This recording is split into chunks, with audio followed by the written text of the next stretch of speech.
Now, here is Ticky Fullerton on Your Money. Hello there, I'm Ticky Fullerton, every night bringing you a full hour of the very best in business coverage across the nation and internationally, especially where business and politics meet. Coming up. Oh, I think James was at a point where he was quite desperate. Media mogul on Media Mogul. Kerry Stokes reveals his role in Jamie Packer's breakup with Mariah Carey in an extraordinary insight into Packer's personal struggle. The exclusive interview with Kerry Stokes by Packer biographer Damon Kitney, the Australian's Victorian business editor. The Invictus Games springboard, what two young blokes are doing to bust the myths around employment for veterans and build new bridges with employers and educators. Chiefs of both the Australian and US Student Veteran Associations come in, talk. And what's happening in retail, starting with Flight Centre's AGM. We get some good insights from the forthright Forager Funds investor Steve Johnson.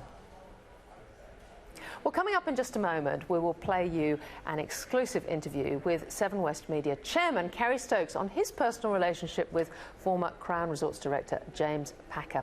As the interview will reveal, Stokes staged a major intervention in Packer's life in 2016, taking control of his affairs and playing a critical role in his very public breakup with US pop singer Mariah Carey. It's been a downhill slope for James Packer, who resigned from Crown Resorts in March and consolidated press holdings in July for mental health reasons. This exclusive interview with the Australian's Damon Kitney shed some light on that dark time for Packer. A snapshot of Kitney's new biography on the billionaire businessman is out today.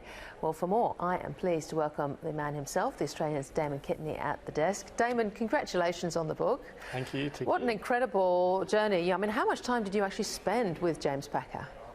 I saw him face-to-face on 4 occasions over that period where we did extensive interviews. So here and in South America? Or? Not here at all. He doesn't come to Australia anymore, which is a bit sad, but that's his choice. No, we met each other in South America, North America, Europe, and Mexico. Not Israel? Not Israel. No, that one was a bit difficult. Yeah. But no, I got to see him in a number of different areas, and that was good for the book, I guess, to see him in these different. So why did he do it? How did you convince him to do a biography? Because it's a very tell-all. It exposes, you know, a lot of his vulnerability, doesn't it? Well, I think, to cut a long story short, Ticky, after I did that interview in Argentina last year, I did a piece for the Weekend Australian magazine, and I think, to be honest, that gave him a bit of comfort that I would tell a fair story. Yes, it's warts and all, but it was fair and accurate. And when that appeared, I was actually approached by a publisher, completely unexpectedly, I must say, who said, would you like to, and can you, write his biography that he would assist with? So it sort of went from there. I asked him the question. It took a little while. But I think at the end of the day, there were so many gaps in the public knowledge about his life, which I guess stemmed from that interview to some extent. That sort of opened the door. And there were a lot of questions that flowed that I guess he wanted answered. And so, as you say, once we actually opened that door, he was incredibly frank. What do you, having read written the book and spoken to him, you always know more than you end up putting in the book. What do you think was perhaps his lowest, most difficult moment? Oh, I think undoubtedly, and that's why I start the book in this way, in the introduction. It's that horrible moment where he grabs the vodka bottle and sculls half of it in less than a minute. I think that is the reason I started the book with that, is that was probably one of his lowest moments. When everything came together, you had the breakup with Mariah, you had his company share prices falling, you had the debt with his sister still sitting there, and most importantly, you had his staff arrested in China. That really, really hit him hard. And there he was in Warren Beatty's guest house in Beverly Hills. A woman's day another story. Father figure for him. True. Yeah, we actually called Warren Dad at one stage. But you had the Woman's Day article, the famous one, coming out revealing the breakup with Mariah. This frenzy started there. And I haven't actually been into Warren's guest house, but I've seen it you can see it from Google Earth if you want to do a search. And you can see there's nowhere to really move around there. So he felt quite trapped. I think at that stage, as we document in the book, his two closest advisors thought the best thing for him is to go to Argentina, which is where he escapes to in the world. And off he went. All right. Well, look, let's pause it there. I'll come back to you after this extraordinary interview that you've done with Kerry Stokes, actually, which is, you know, Kerry Stokes being obviously another very important senior advisor in James Packer's life. Here's that exclusive interview with Damon and Seven West Chairman Kerry Stokes.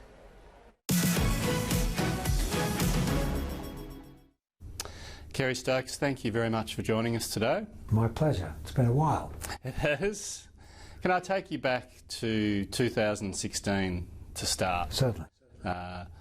You and James obviously have had a difficult time over the years, but you managed to come together when James did your truce on Consolidated Media, and then in the years after that you became closer. 2016, though, was an amazing time. Tell me about how difficult that was for James and how you helped him through that period. Well, certainly was a time when James had a great deal of pressure on him. Some of it self-induced, some of it because of circumstances external. But he obviously found himself with some difficulties dealing with the pressure that he found himself in. And when I spoke to him several times during the course of that period, the latter being, I think, about March of 2016, he was definitely not in a good place.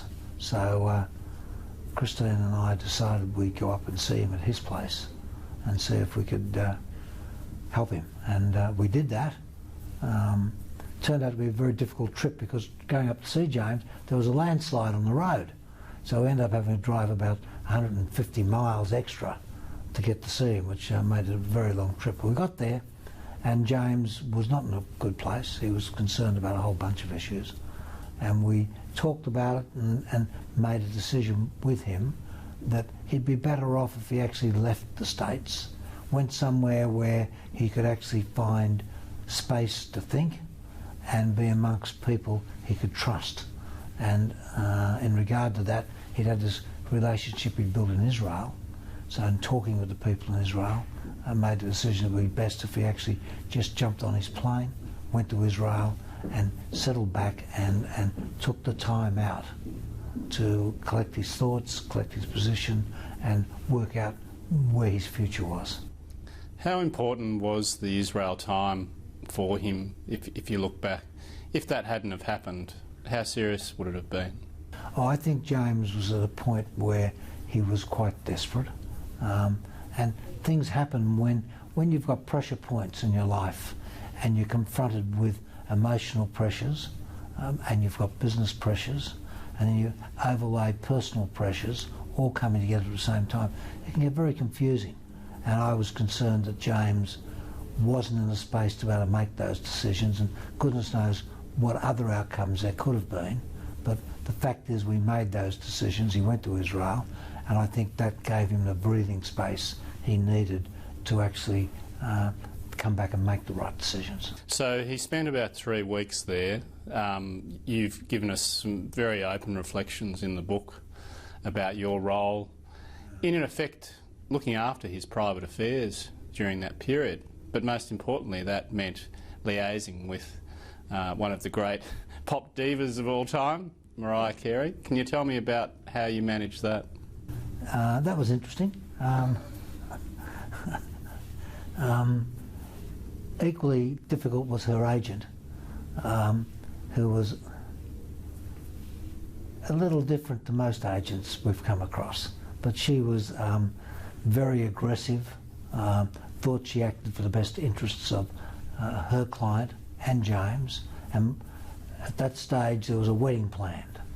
And of course, given that James needed to go away and collect his thoughts, there wasn't any possibility that a wedding was going to happen.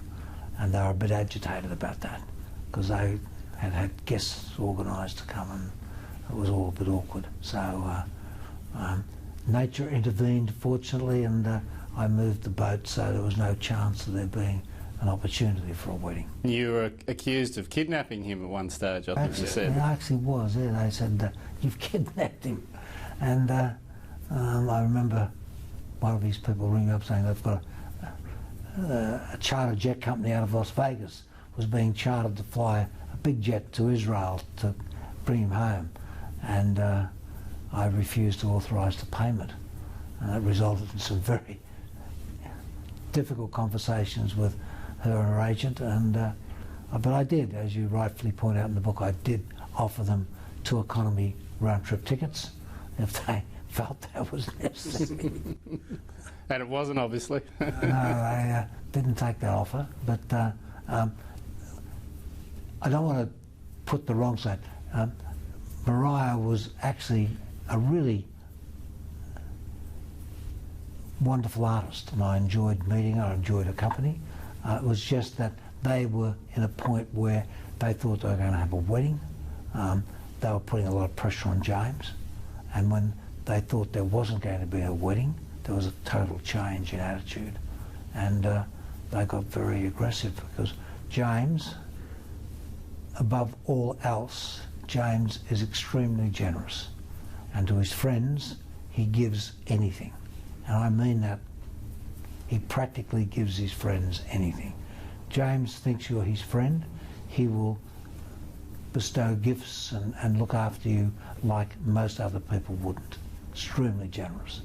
And when he's in love with somebody, as he was in this case, he was extremely generous. Generous beyond that which I could comprehend. So finding that James' benefaction isn't there and instead they got Scrooge. That's your new nickname. Well, they had others actually, yeah. But the fact was that all those benefits dried up and they were a bit agitated. Can I ask you, it's an amazing thing to do, to sort of take control of someone's affairs like you did. Why did you do it? Oh, I've always liked James.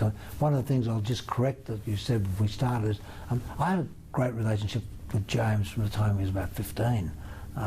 When he used to go skiing at Perisher when I learned to ski, and he came skiing with me in Beaver Creek. In fact, first time was in fact in about 1988, 89. So, and we had a really good relationship. It fell out over the AFL and that issue, which resulted in the court case, and we did have a falling out then, and then we got back together afterwards, as you rightfully point out. But before that, we had a very close relationship. And I guess one of the reasons that James was hurt, he thought as a friend I'd let him down in the AFL business.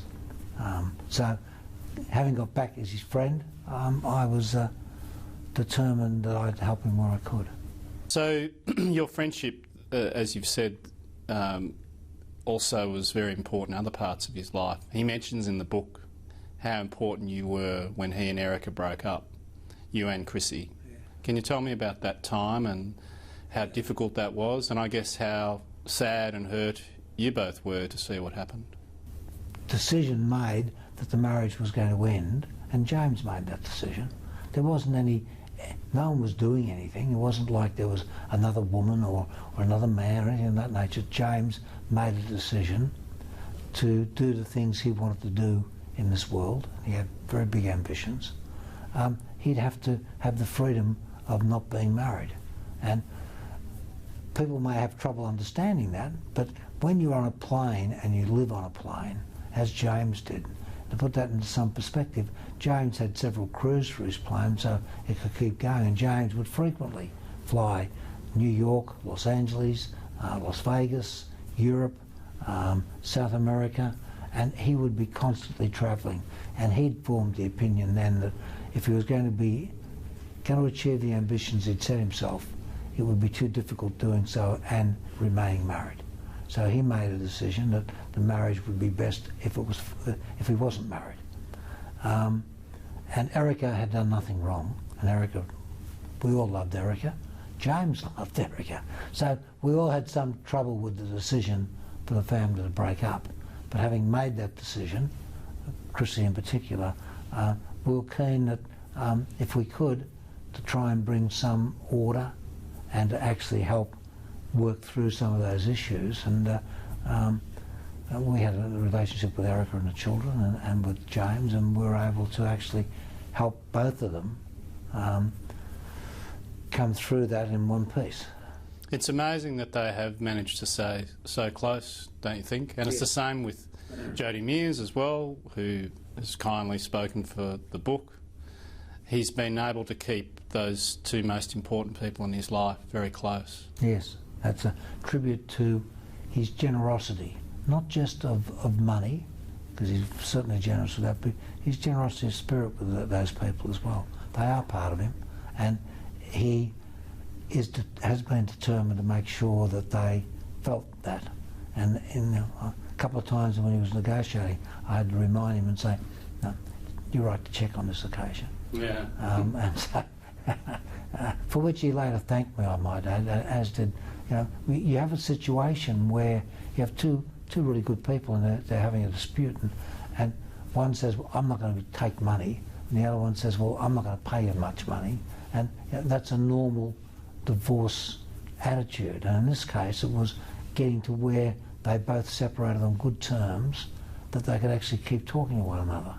And the issue was to help them resolve this so there were no personal emotional blow-ups that caused them to have not be able to come together for the sake of the children.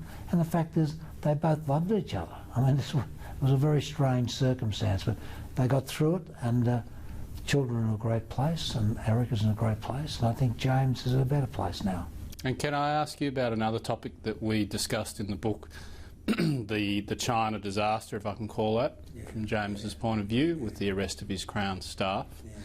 Can I get your opinion as someone that's done a lot of business in China about that situation? But more importantly, how damaging do you think it was that James was away from the business for that time? I think it was very damaging. At the end of the day, I don't think anyone was to blame. I think that during that period there wasn't the cohesive address of management that there should have been. I think that when James is round and when James is there, there is always a stronger focus on issues that just simply don't happen when he's not there. And that's not a criticism of management, it's a criticism of, if you're going to hire people to do something, they've got to have a very clear understanding of what it is they're supposed to do. And I've read your comments on Rob, and I just share what you've written actually.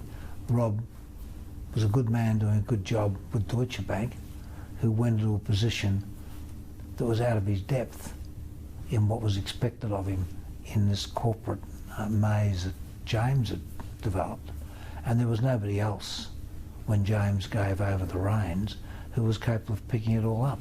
Now, the casino was only one part of it, as you rightfully point out. There was Macau, there were other investments, there was Ratpac, there's a whole bunch of things going on, and Rob did, I think, what he thought was right, but his way of doing business was not what was going to be successful for that empire.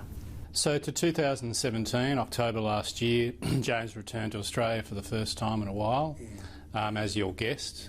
Tell me about that evening for you and how important it was for James to come back and see his friends again.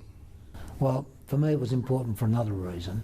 It was telethon, and James has been a strong supporter of telethon through Crown in Perth and personally through the family in the last 10 years. So I wanted him to have the recognition of the support he'd given us.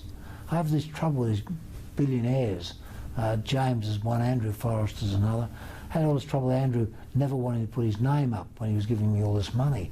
And I kept saying, you have to actually use your name, which he now does after a lot of convincing.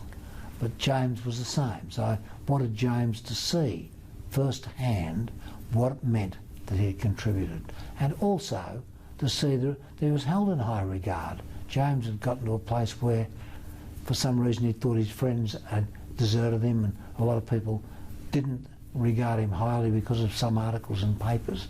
And the facts are, in Perth, James is very highly respected. And when he came back to telethon, he was able to see that for himself, and I think it gave him great heart. Can I fast forward to March this year? His very public comments about the battles that he's had around his mental health. Were you surprised that he said what he did, and do you think it's been a good thing? I was surprised he said what he did. Very difficult to step in somebody else's shoes in those circumstances and say what is right. I didn't think it was right at the time. Subsequently, he's made it very public. I'm just not the sort of person that would have been that open. Mm-hmm. Do you think he can come back from where he is now? Of course. Oh, I mean, James is one of the better free-thinking entrepreneurs I've known. I enjoy James's intellect. I enjoy talking with him, and he's, you know, I've listed in your book, we've mentioned the various investments he made way ahead of the curve. I mean, when Fairfax were dilly-dallying, he moved in and bought Seek. He went in car sales. He was across the area and involved before others were. OneTel was a mistake, but it was only a mistake because of the management. It wasn't a mistake in principle. OneTel proved to be quite right in that mobile phones, internet and mobile communications was the future, which is what OneTel was really all about, but they messed up the execution.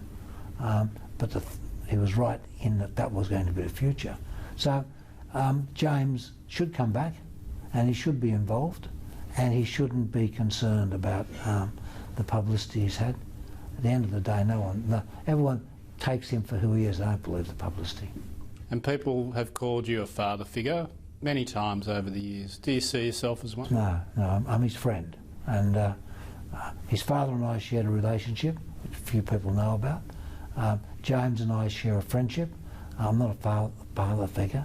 I'm just a caring person who wants to see James make the contribution he can make. Kerry Stokes, thank you so much for joining us today. Well, back to Damon Kitney, who did that interview and also is the biographer of The Price of Fortune, James Packer. Look, not a father figure, he says. He leaves that to Warren Beatty.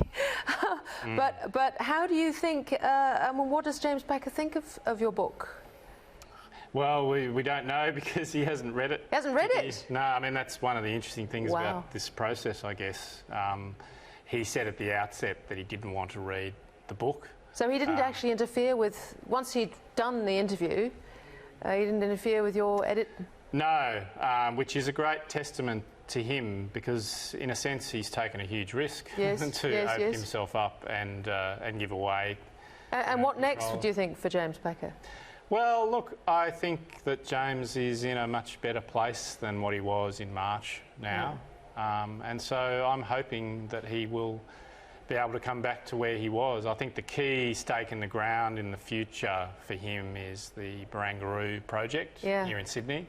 I think which he was going to live there, wasn't he? You know, and he does say in the book that he still, plans to have an apartment there, and he is going to certainly spend a lot of time there. But he's obviously bought a place in America now, which is public. Now, Kerry Stokes in your interview said, look, he didn't think he should have did the big tell-all about his mental illness. In a way, that puts him in a slightly different position coming back if he wants to hit, the business side again hard, doesn't it? Do you think? Well, I guess it's debatable. You can look at that both ways. Yes, you could say maybe it's going to hinder him, but you could also take it the other way and say, what a courageous, incredibly open thing to do, to admit your failings. And I think... it was interesting Kerry Stokes didn't think so. No, well, I think Kerry actually said himself it's not something he would do. And that's his prerogative. He's obviously coming from a different place. The other thing he mentioned, which I thought was really interesting, the two women in, if we put Mariah Carey to one side, two women in his life, Jodie Mears, Erica Baxter, who's mother of his children. But Jodie Mears turned up at your book launch this morning. Yeah, well, she was invited, which is, it's very kind of her to come. And I think... as you can read in the chapter about, excuse the term, the women, it's called Everglow, which is one of James's favourite bands, is apparently Coldplay, so I chose a track from one of their albums. It's a real testament to him and to them and to Jodie that they have this amazing friendship going forward, and particularly for Jodie because she doesn't have any children with James. Yes. They are very, very close friends, and Kerry Stokes actually says in the book that James trusts her, and it's a very powerful comment. And the other funny thing, speaking of trust, I should ask you, it's extraordinary that certainly for a period that Kerry Stokes, not the father figure, a friend, took power of attorney. Effectively. I've used it a very loose term, but I think he... charge of his affairs, put it that way. Well, I think he knew James was in a very difficult position, and it was an amazing act of friendship to basically just take control of the private side of his business, which meant dealing with Mariah and the wedding and all those sorts of things. And as he says in the book, it just needed to be done. Damon Kitney, it's a remarkable, it's got so many stories in the book. Well done, and thank you very much for coming in and sharing your interview with us. Thank you. Terrific. Now, after the break, the organisations supporting our Army veterans in their transition into employment. More on that next. You're watching Ticky on Your Money. Now, back to Ticky. Welcome back. The Invictus Games is officially in full swing today in Sydney. One of the important initiatives of Invictus is around veteran support. In fact, it's really the main reason it exists, helping those that have returned from the military in their transition to normal life. Education is the key for giving our vets the skills they need to gain employment after they return from service. Well, today I was down at a little meeting on the sidelines about exactly that. I met with the CEOs of not one but two Student Veterans Associations, which are both growing in support and lobbying power as word gets out. So Matthew Wyatt-Smith is the Australian chief and Jared Lyon is CEO of the US SVA, and both are here at the desk, which is terrific. So Jared, if I can start with you first. As the American, it is of course a much bigger game in America. You actually have a bill, don't you, to underwrite you? Yes, ma'am. Explain what is the situation in the US? So the original Servicemen's Readjustment Act of 1944 allowed after World War II military veterans the opportunity to, when they return home from their military service, to head to college, paid for by the U.S. government. We'll celebrate... What, pretty much all of them? Yeah, you've got it. And so at present, there's nearly 1 million American military veterans in a college classroom right now on the GI Bill. Wow. Okay, that is quite an extraordinary statistic. You had a couple of others there this morning. One was the difference between what an employee turns out like in terms of value to the employer when they do this. No, absolutely. So the top three majors that American military veterans are pursuing right now are business, science, technology, engineering, and math, and health-related fields. On average, a U.S. military veteran who earns a bachelor's degree, when they graduate and join the American workforce, will earn $17,000 more per annum than their civilian counterpart who has never served. And when they earn a master's degree, on average, they're earning $29,000 more per annum. So this is like for like the civvy with the degree versus the vet with the degree. Yes, ma'am. Now, why would that be, do you think? Well, broadly, I mean, employers are looking for individuals that have the ability to work on teams, make decisions, and hold positions of responsibility, ever increasing. And the military prepares their citizens to do that very well. So I think it's that, plus the fact that with their education paid for, they're not mounting up huge amounts of debt like their civilian counterparts are in the United States, which makes them far more marketable. So how many people do you have, members do you have in the SVA? So Student Veterans of America has 1,528 chapters in all 50 American states and 4 countries overseas. At present, just over 726,000 student veterans attend an American campus with a Student Veterans of America chapter on it. Wow, okay. Now, over to Matthew. Matthew, this didn't really exist in Australia at all. You started it. Tell me your story. Yeah, so I was medically discharged, and through that injury, I actually received some great support services from the Department of Veterans Affairs. Yes. But I was in the vast majority of service members, a minority rather, that are medically discharged. So 90+% of service members transitioning each year don't have so the you were structures. really quite young, and your great plans for a career in the Army. 23 years old, cut short, and then I spent several years in and out of hospital rehabilitating, and then I was provided the opportunity with the Department of Veterans Affairs to pursue tertiary education. Okay. So I'm passionate about providing that opportunity to other service members when they transition out, to develop those support structures and opportunities. So you started SVA down here in Australia. Formalised it and made it a real thing. And how's that growing now? So we've got over 3,000 members. We've got a presence at 30 institutions in every state and territory. And we're making great strides, particularly in New South Wales, with support from federal ministers and the University Admission Centres. We've opened up 1,234 courses to veterans based on their service records and an ATAR equivalency, and we've had 1,598 in the last 12 months take up that opportunity. That was a really interesting point you were making this morning about veterans actually having spent however many years, maybe 3, 5 or whatever, in the Army, and then either they have an accident or, you know, whatever happens, they leave, maybe because they want to, maybe because they don't.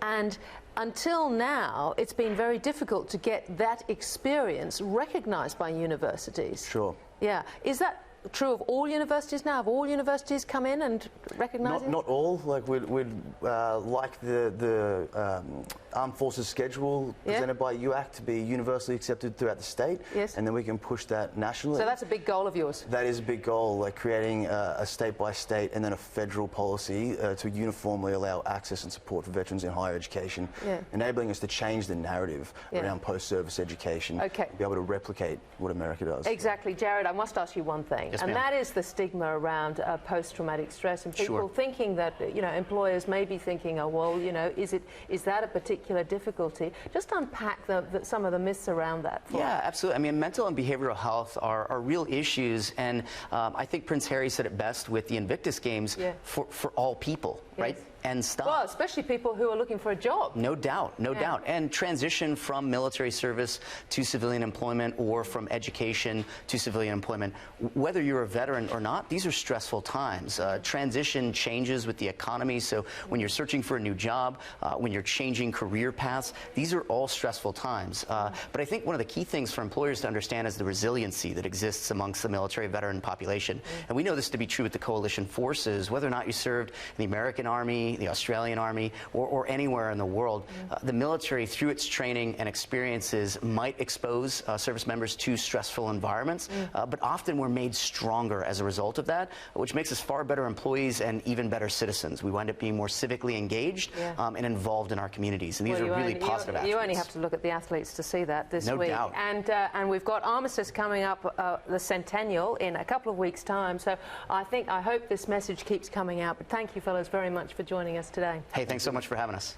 Yep, and we had Boeing, we had BAE there too, and many others. So hopefully there'll be a lot going on there in the next couple of weeks. Now, let's move to domestic politics and Wentworth. Malcolm Turnbull has jetted back into Sydney after the disastrous Wentworth by-election, well, disastrous anyway for the Liberals. It's a dramatic turnaround in the ballot count favoured in a dramatic turnaround, the ballot count favoured Dave Sharma, but as Sky News political reporter Annalise Nielsen explains, it does now appear that, as per before, Dr. Karen Phelps is likely to win the Wentworth by-election. The normal recount process in the Wentworth by-election has started up again. It threw up a surprising result on Sunday, with a number of votes accidentally counted against Dr. Karen Phelps. But those postal votes do keep coming in Dave Sharma's favour.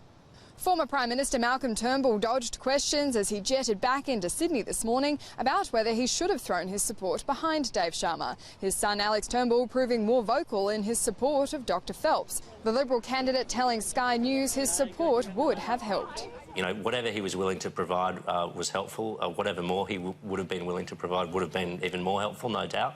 But look, I understand, you know, the position he was in, the turmoil he'd been through, his desire for some privacy, his desire to steer clear of Australian politics. The Liberal Party now faces bigger issues dealing with perceived instability in the party. We do have to make sure that we don't just say it, that we do it. That's the key test for us now, and they probably are sick of us saying it. But the thing is, we've got to do it now. We've got 6 months to the next election, and yeah, you're right, we can talk but we've got to walk the walk now, and that's the key test for us. There can't be a cigarette paper's difference between any of us. We've got to have a sense of unity. And the loss of their majority in the lower house with the ongoing threat of a no-confidence motion. We move resolutions based on where things are up to at any point in time. We consult with the crossbench before anything like that's moved. We've moved them in Prime Ministers. We haven't moved them in the government itself as a whole.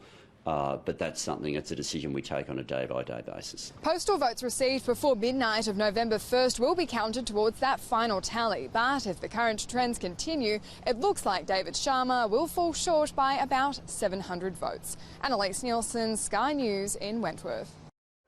Who'd have thunk it? After the break, a nosedive for Flight Centre after today's AGM. We'll get more on that from Foragers. Steve Johnson next. This is Ticky on Your Money, covering the big business stories.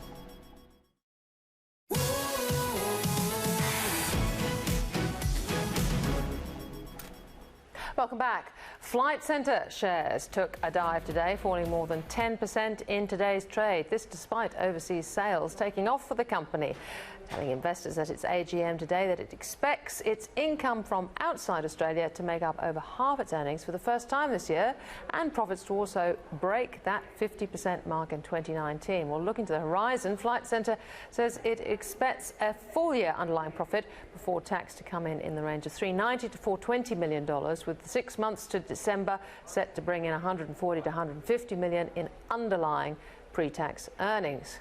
Well, for more, Steve Johnson, Chief Investment Officer at Forager Funds, joins me live at the desk. Steve, not a bad update? Not terrible, Ticky, no, but I think a few people were disappointed that it wasn't better than it is. And you've had a share price there that's up more than 100% in the last 18 months or so. So a lot of expectation has come to be built into the share price. It's weighted towards the second half. This tends to be a seasonal business, so it's always a bit second half weighted. But I think what do you think about over 50%? Over 50% going international. That's good. It's very good. It's also a function of the weak Aussie dollar, though. That's having two impacts. Its overseas earnings are translating back into more Australian dollars because the dollar's down. But I would say the lower dollar is also crimping the ability for Australians to travel overseas. Yes. I noticed it myself on a recent holiday to Europe. It's noticeably more expensive with the Aussie dollar where it is now. So I think that's going to have an impact on this business, and for all of the talk of overseas, it's still very significantly Australia. And then I think you've got this general retail environment. Oh, it's carnage out there. Problematic. Yeah, we've had Max Brenner, the latest, obviously, and then we had, Reject Shop you're mentioning, and Michael Hill. Yeah. Look, I think there's retail generally. Again, two things going on here. I think you've got a retail consumer that's struggling. You've got house prices down, people very concerned about that. We haven't had wage inflation in Australia for a very long time, so people have got a lot of debt and they're tightening the purse strings.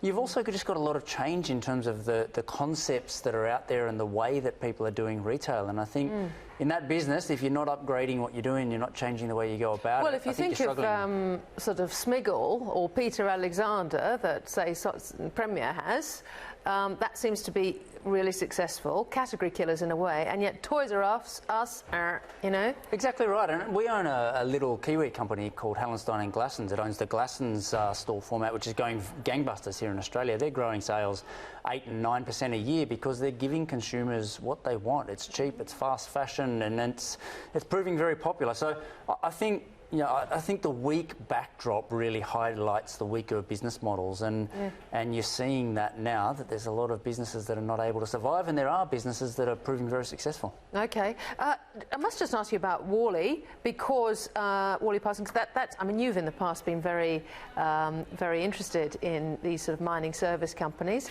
Oil and gas, yeah. Yeah, and very big deal reported today. But this is massive. They've announced a $1.5 billion, I think, acquisition, partly funded with a rights issue to existing shareholders, and partly scrip to the company that they're buying the business off.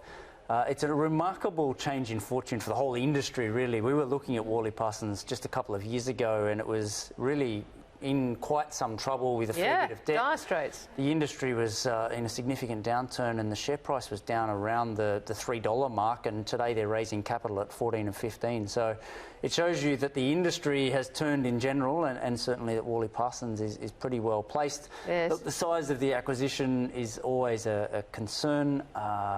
I'd be a little bit international worried. acquisition. Yeah, that's right. I mean, Worley's already quite an international business, and all of their clients tend to be the big oil and gas majors. So again, with the Aussie dollar, that's not a...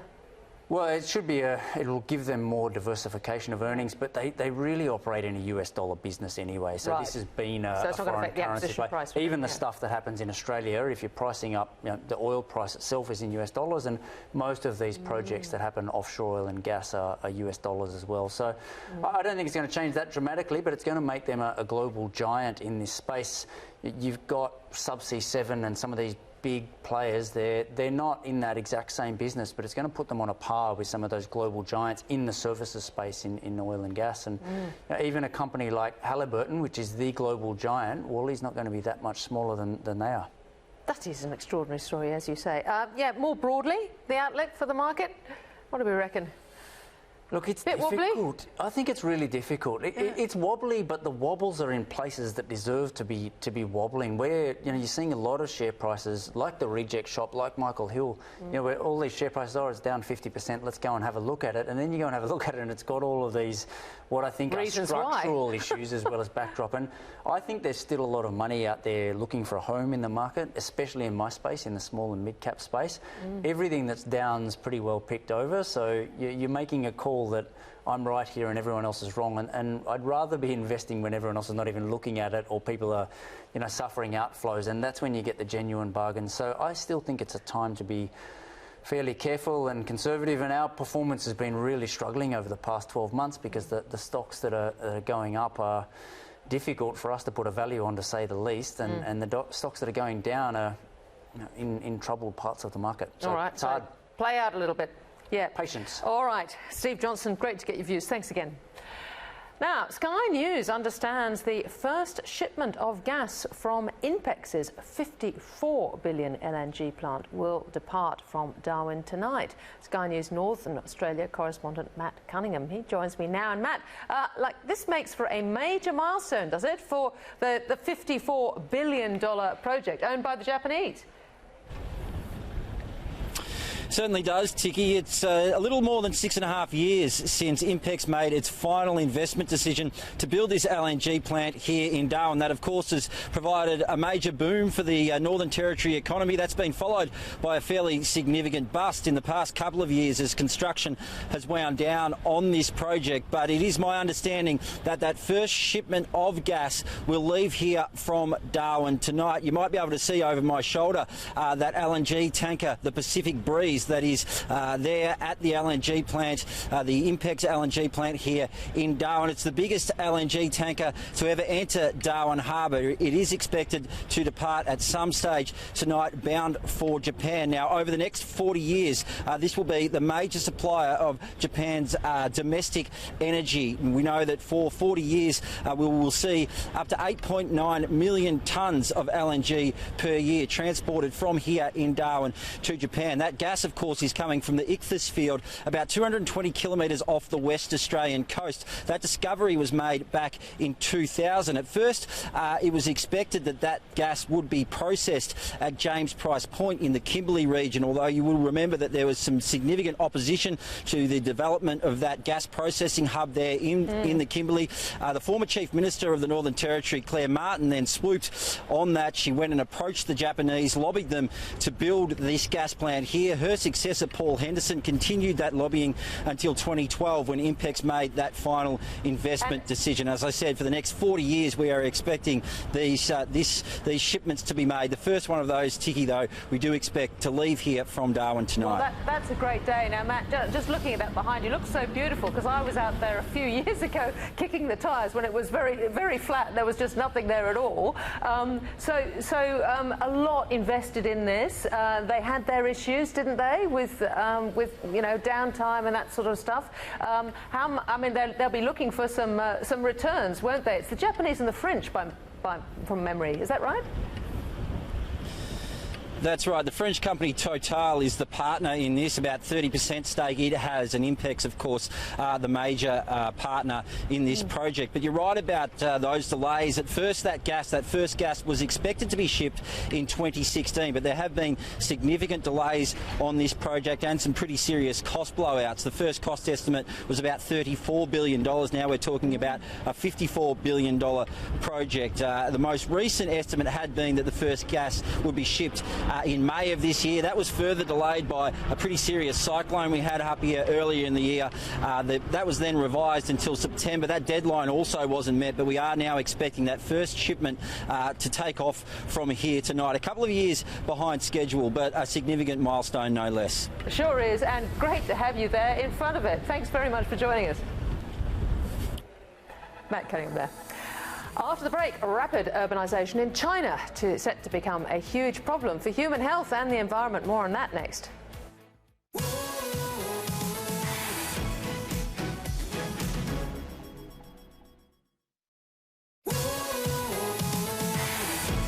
Now, back to Ticky. Moving to China now, and rapid urbanisation is a critical issue facing China's future, with around 60% of the world's population living in China and another 500 million or so set to live there by 2050. The migration of masses of people to city centres is taking an unprecedented toll on human health and the environment. A lot of pressure anyway. So what can be done, and how can Australian businesses take advantage of the situation? Well, I discussed that question with a range of experts at today's Sydney China Business Forum put on by the university there. I spoke to Selina Lowe, consulting editor at medical journal The Lancet, and Professor Stephen Simpson of the Charles Perkins Centre on the sidelines of the event. I started by asking about the big issues facing Chinese cities. So with the rapid urbanisation rate in China, which is projected to be about 60% by 2030, there is also coupled with a growing challenge in non-communicable diseases, in injuries, mental health challenges, both in terms of accessing services as well as even identifying the cases to begin with, and all of the traditional disease challenges such as infectious diseases. And this is happening at a rapid pace, much more rapid than elsewhere in the world, I suppose. Yes, I mean, some would say unprecedented, both in terms of the unprecedented internal migration from rural to urban areas.